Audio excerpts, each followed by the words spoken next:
Okay, Bindi, ready for our first review? Yes, and I love cute little colourful games, Hex. Oh, good, because it's time to check out the disturbing psychological horror that is Cry of Fear.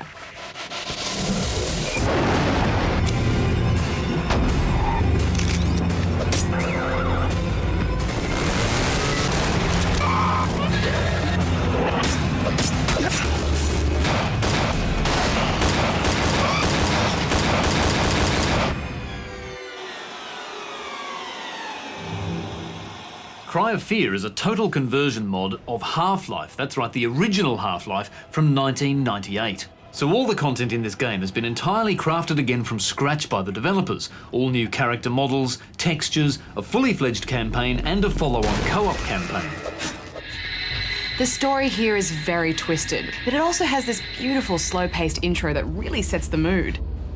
Haunting music introduces us to the game's gloomy location and to the hoodie-wearing protagonist Simon, along with some gorgeous virtual cinematography. It's amazing what people can achieve with engines as old as this. A film grain filter not only serves as a metaphor for our lead character's frail frame of mind, How did I get here? but it's also a nifty way to detract from the fact that these textures and models really belong in the 90s. Yeah, well they do, don't they? Although I must say I never found myself pulled out of the atmosphere by any technical shortcomings. Even down to the first-person animations, this game does not feel as dated as you'd expect on a 14-year-old engine. Now, we have to mention early on that there are some pretty heavy themes in this game. Suicide, child murder, make for some pretty dark and gruesome storytelling. It's confronting, but I don't think it ever feels sensationalist. The more you uncover about this strange world you're in, you're given enough context to see that these themes do have their place. Well, I don't know, Hex. I mean, I found the story a bit ropey, actually. I thought sometimes it was dark just for the sake of being dark, and some of the writing isn't quite up to the mark. Why are you wearing a gas mask?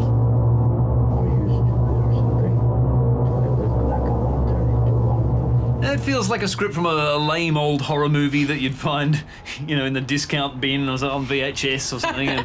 But that said, there are some really great scares in this game that will have you on the edge of your seat. Or in Goose's case, flying out of it. In Goose's defense, the atmosphere in this game is relentlessly dark. You'll be flicking your cursor around, trying to get a fix in the origin of every little creak and groan.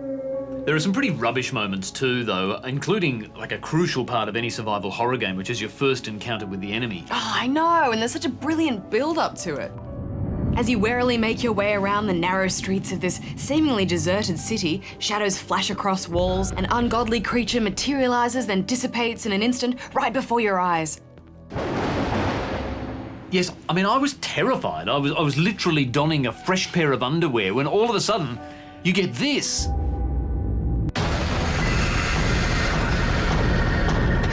I mean, it's a bit deflating after building up all of that tension. I mean, why would you take control away from me? Why? Why? Yeah, it's pretty disappointing, and from here on in, it's a pretty mixed bag when it comes to enemy encounters. Due to the extremely linear nature of the level design, fights generally take place in hallways or small rooms, and the placement of enemies start to become just a bit too obvious.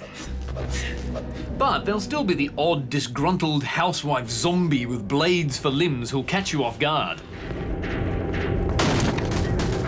A lovely welcome home after a hard day's work. You'll spend a lot of time relying on that trusty knife of yours early on, and it's not long before you have that run, stab, retreat dance down pat. Elegant as always, Hex. Yes, look, I didn't like the melee combat very much, I must say. I couldn't help most of the time just going hit for hit with the enemy, which could easily have been fixed with an option to block attacks. Just felt a little bit cheap, I thought. But it did make the moment when you get your first gun that much sweeter.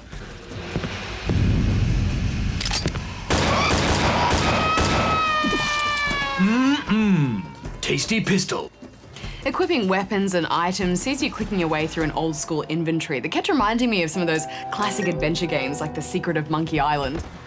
Well, this inventory system complements the puzzle design, which instantly teleports you back to that 90s gaming headspace.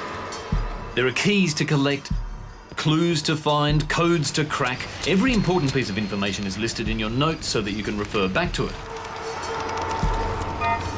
I loved this. Oh, me too. I particularly like that some of those puzzles are dynamic, and this stops you from unlocking doors or skipping ahead on your second playthrough or by using online guides. You have to dig up those clues yourself if you want to progress.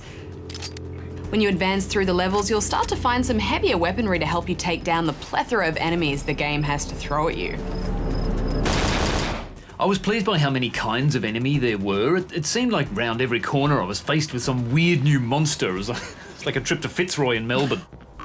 There's a nice mix of bashers, crawlers, and ranged enemies to keep you on your toes. Yeah, don't forget those ones that look like that girl from The Ring. What, Naomi Watts? Oh. These creepy-looking ladies fight for control of your mind, encouraging you to commit suicide. By repeatedly clicking, you can escape her grasp and quickly take her down, but this is a survival horror game, so use those bullets sparingly. It's so easy to lose a few too many rounds in this game when fear takes hold. No, and if you're dumb enough to reload before your clip's empty, you'll lose the rounds you didn't fire, so you've got to be very smart about conserving your ammo. Needless to say, find where your save points are in this game and save frequently. I mean, I must admit, I did die occasionally in this game. So did I, Bindi. So did I.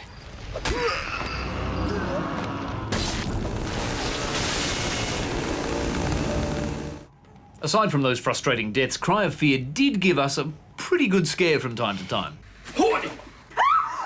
There are some solid ideas in here, so I'm giving it 6.5 rubber chickens out of 10.